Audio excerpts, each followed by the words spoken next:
MJ, what did you feel you proved at the combine with your numbers? Just that the athleticism is there. I think a lot of people see it on the film, and you get a chance to test it and you actually see where a guy is. So definitely just to showcase the athleticism.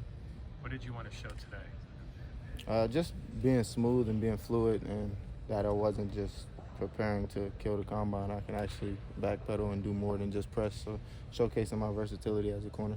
That wait period between the combine and today, was it stressful? Was it busy? How would you categorize that whole process? After the combine, it was like a relief. I was more relaxed than ever.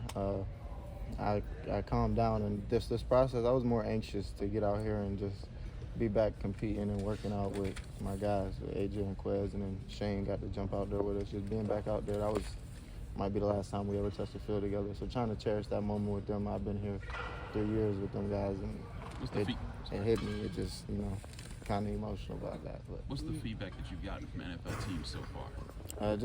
They always ask me, like, what do I think my pros and cons are? Just weighing my pros and cons. I always tell them that there's just room to get better, and they love the IQ and the things that I tell them when I'm discussing with them football. What's the next month going to be like for you?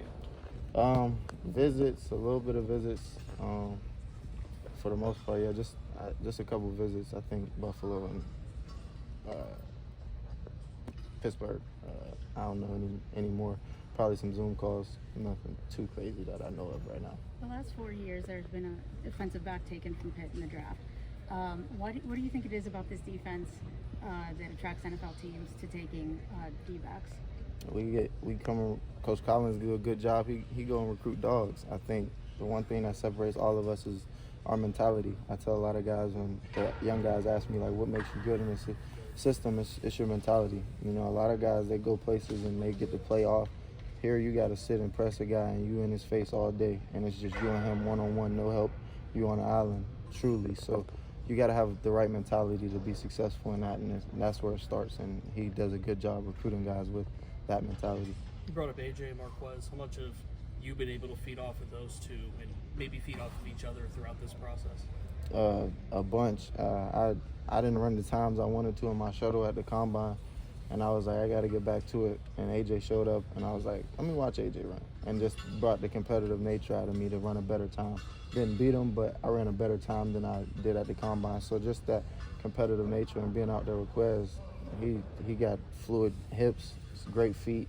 Just being out there with him, you gotta work to look as good as him. So just being back with my guys, man, it was great. How do you fine-tune those mechanics in such a short amount of time like that? You got to stay consistent, and you got to just trust the process. It doesn't happen overnight. I feel like 2 months is more than enough time if you really put your mind to it. That's all you do. You got to go out there and you got to really work. If you want something, you got to go and get it. So every day you got to do it and do it and do it and do it. And I would find myself in the house walking through breaks and turns and flipping and finding, just always perfecting your craft.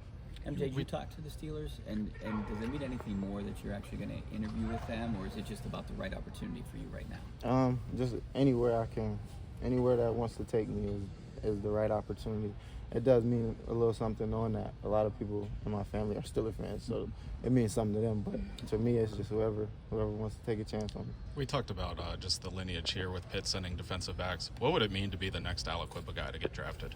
Man, it mean a lot. I always say, like, I want to go first round like them guys, but they often tell me, like, don't get too caught up into doing what we did. Run your own race, and everybody's race is different. Everybody does different things. So just being the next, though, would be great. Hopefully it'll be a couple more in line. Shout out to DJ Walker.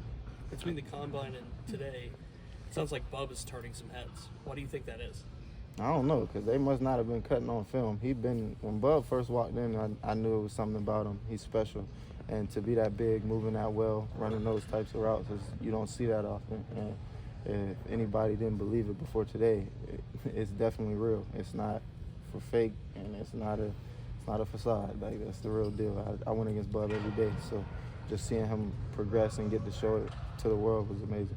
How did you see your fellow corners, AJ and Marquez, take on not getting the combine invite and having to work to make sure that they prove their worth here today? They're battle tested. You know, they done been through a lot in their careers, just like me, and this was no different. You know, we face adversity all the time, whether it's losing a game, losing a rep, and when you carry that, you know, and you can bounce back from that, then you can bounce back from anything.